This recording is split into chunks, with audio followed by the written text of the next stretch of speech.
Uma das áreas com maior número de melhorias no SOLIDWORKS 2015 é precisamente a relacionada com os conjuntos. Portanto, vejamos aqui então algumas das mais importantes. Um mate novo foi introduzido nesta versão do 2015. Okay? Este mate novo chama-se precisamente de Profile Center Mate e vai-nos permitir, portanto, ele vai se encontrar aqui dentro dos mates avançados e vai permitir, portanto, centrar qualquer tipo de faces, portanto, umas com outras. Ou seja, funciona com faces retangulares, quadradas, circulares, portanto, de qualquer tipo. Por exemplo, se for necessário verificar, portanto, a alteração da orientação pode ser feita também recorrendo aqui a este botão. Podemos também colocar uma distância, mas este mate permite de uma única vez, portanto, centrar dois perfis, um relativamente ao outro. Isto é extremamente interessante porque, reparem, se mais tarde depois optarmos por alterar cotas de um dos perfis, por exemplo, passando aqui para 60 mm, portanto, o mate irá continuar a garantir a centragem dos perfis, bem como se modificarmos a posição da peça, portanto, esse posicionamento relativo continuará efetivamente a ser também ele mantido. Portanto, é um mate extremamente interessante.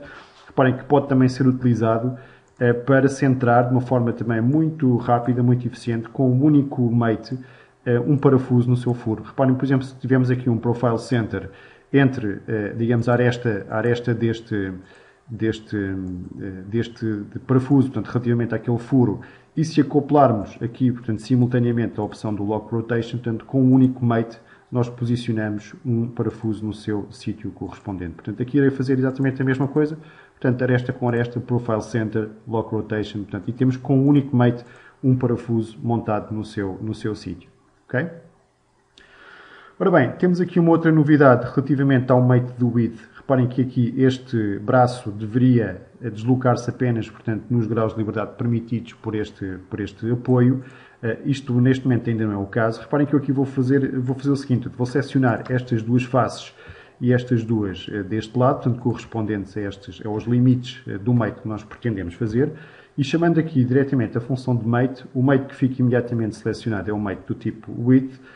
Mas nós agora temos no SOLIDWORKS 2015, para além da centragem que era efetuada, portanto, nas versões anteriores, a possibilidade também de colocar aqui digamos, de dimensionamento livre, no sentido, portanto, em que nós conseguimos agora, com este mate do width, colocar a nossa peça, o nosso braço, a funcionar exatamente dentro dos limites permitidos, portanto, pelas faces que nós selecionamos. Portanto, uma melhoria também importante ao nível deste mate que já existia no SOLIDWORKS e que foi agora também melhorado. Outra situação relevante, portanto, que tem a ver com mates, podemos, por exemplo, verificá-la aqui neste pormenor, tem a ver com o seguinte. Reparem que se eu selecionar aqui estas duas faces para colocar aqui um mate do tipo distância, nós agora teremos a possibilidade, portanto, o software à partida indica-nos aqui o ângulo mais próximo e a partir disso estará efetivamente correto. Aquilo que temos agora aqui também como alternativa é a possibilidade de indicar qual é o quadrante sobre o qual nós estamos a medir o nosso ângulo. Portanto, neste caso concreto, o quadrante já está correto. Se por acaso fosse necessário alterar esse quadrante, poderíamos também fazê-lo diretamente a partir daqui. Okay? Neste caso concreto, portanto, aquilo que nós queremos fazer, portanto, é de utilizar aqui um ângulo, por exemplo, de 45, considerando também que um valor máximo de 90 para o ângulo e um valor mínimo também de 0, para que ele possa também trabalhar entre 0 e 45 graus. Entre 0 e 90 graus, portanto, mantendo uma cota, digamos, normal ou inicial de 45 graus. Portanto, cá está, portanto, a trabalhar aqui entre 0 e também 90. Okay? Outra situação ainda relativamente aos ângulos de limite tem a ver com o facto de se nós fizermos um duplo clique sobre esta mesma cota de ângulo, nós poderemos também alterar não só o valor nominal da cota, mas também os valores mínimo e máximo, portanto, dos seus limites. Okay? Outro aspecto que foi também largamente melhorado no SOLIDWORKS 2015 tem a ver precisamente com a movimentação das peças. Reparem que aqui neste exemplo nós ainda temos muitos graus de liberdade, digamos, disponíveis, portanto, quando tentamos mexer aqui o nosso conjunto, ele pode, digamos, ganhar aqui alguns movimentos, de certa forma, imprevisíveis e difíceis de controlar. A ferramenta de Move Component foi agora melhorada no sentido de permitir resolver melhor este tipo de situações. Por exemplo, se eu quero concentrar-me aqui nesta zona, portanto, em termos de movimento, posso com certeza e facilmente selecionar aqui este braço como um braço que deverá ficar, portanto, temporariamente fixo, e reparem que agora já consigo individualizar aqui muito melhor os movimentos, porque todo este movimento daqui para baixo é considerado também fixo pelo software. Okay? Outra coisa que também conseguimos fazer é, por exemplo, temporariamente criar subgrupos de peças que não têm movimentos relativos umas em relação às outras. Por exemplo, ainda há bocadinho eu conseguia rodar esta peça de cima em relação à de baixo, agora estou a mantê-las fixas, portanto, uma em relação às outras. Portanto, o software, para além disso, permite também lembrar estas seleções para que, se nós voltarmos a fazer esta ferramenta no futuro, se mantenham também pré-selecionadas estas peças.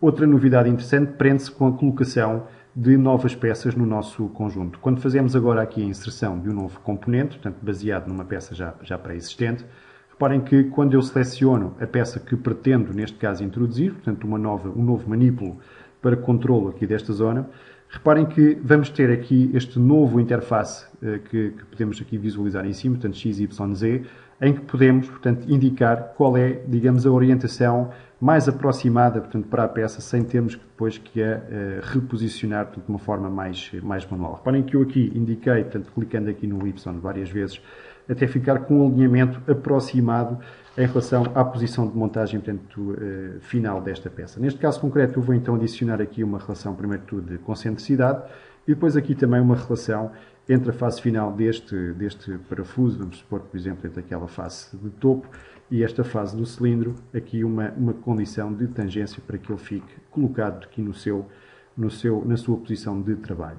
Okay?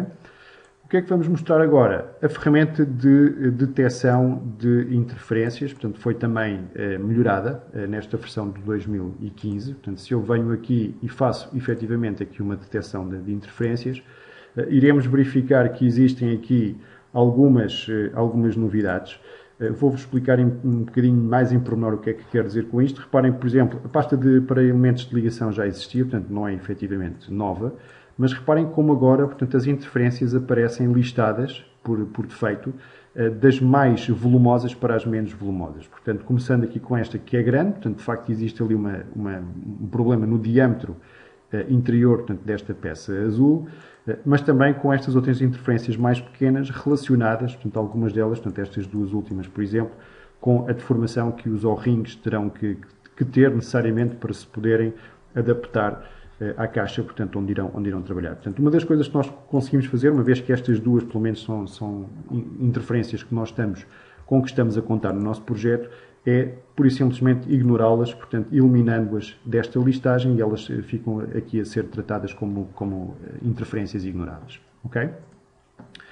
Portanto, podemos, como vos disse, controlar qual é, digamos, a ordem pela qual as interferências são mostradas, sendo que, por default, elas irão aparecer, portanto, das maiores para as mais pequenas, como também tem a sua lógica. Ok?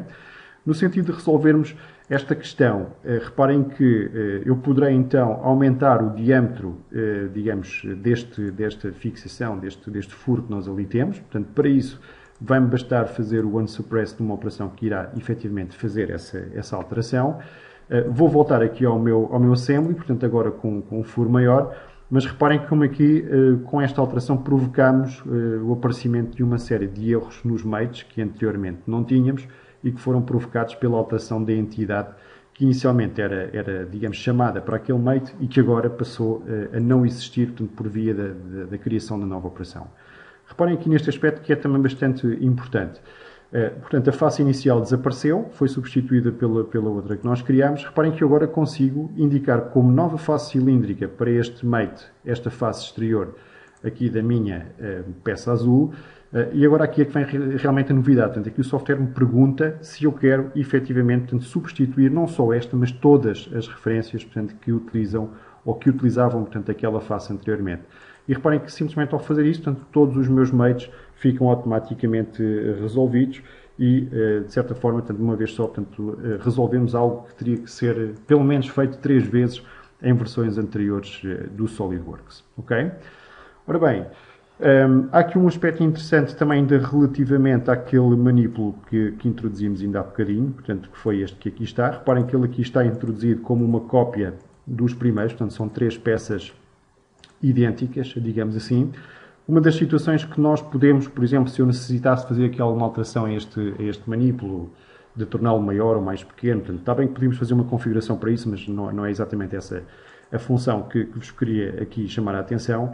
É o seguinte, reparem que eu consigo agora, portanto, diretamente a partir daqui de um botão direito sobre os nomes das peças, portanto, tornar uma peça independente. Okay? Portanto, com esta nova função de Make Independent, portanto, aquilo que irá acontecer é que o software vai-me perguntar efetivamente qual é o novo nome, eu vou pôr aqui o I só para dizer que esta é independente, o novo nome desta peça, portanto, vai, digamos, separá-la das outras duas que já lá existiam, portanto, no meu conjunto, portanto, passando a considerá-la, obviamente, uma peça nova, com um fecheiro físico também diferente e que eu poderei também alterar, digamos, como quiser daqui para a frente. Okay? Anteriormente isto envolveria mais passos, fazer um replace da peça, portanto, ou abrir a peça fazendo um save as dessa mesma peça, portanto, mas isso depois poderia alterar também algumas das peças pré-existentes. Portanto, isto é uma maneira muito mais simples de resolver esta questão, portanto, e que é feita agora com uma única operação.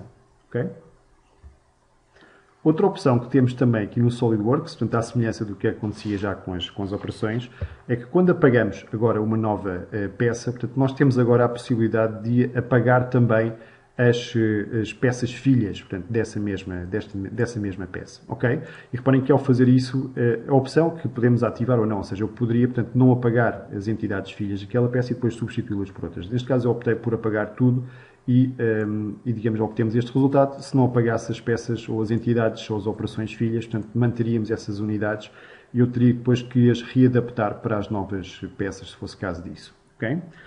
Só para terminar, temos aqui também ainda, portanto, ativa uma nova, digamos, um novo comportamento para, digamos, a funcionalidade de Copy with Mates, ok? Aquilo que eu irei fazer, portanto, neste caso concreto, é exatamente fazer essa mesma função, chamando aqui precisamente Copy with Mates. Vou ter então que ativar exatamente aqui as peças que pretendo copiar para o outro lado. E a partir daqui, portanto, só tenho que redefinir então do lado oposto, portanto, quais são os meus planos ou as minhas fixações de referência. Portanto, neste caso, esta será para o concêntrico, para o mate concêntrico. Estas aqui serão para o mate do tipo width. E reparem como o software automaticamente reposiciona, portanto, estes dois braços, portanto, de uma forma perfeitamente correta, portanto, permitindo-me agora ter o mesmo comportamento, quer a nível de mates de width, quer a nível de mates de tangência e outros, portanto, quer de um lado, quer do outro, do nosso conjunto. Portanto, como podem ver, portanto, bastantes novidades importantes, bastante relevantes aqui ao nível do nosso comportamento dentro do Assembly.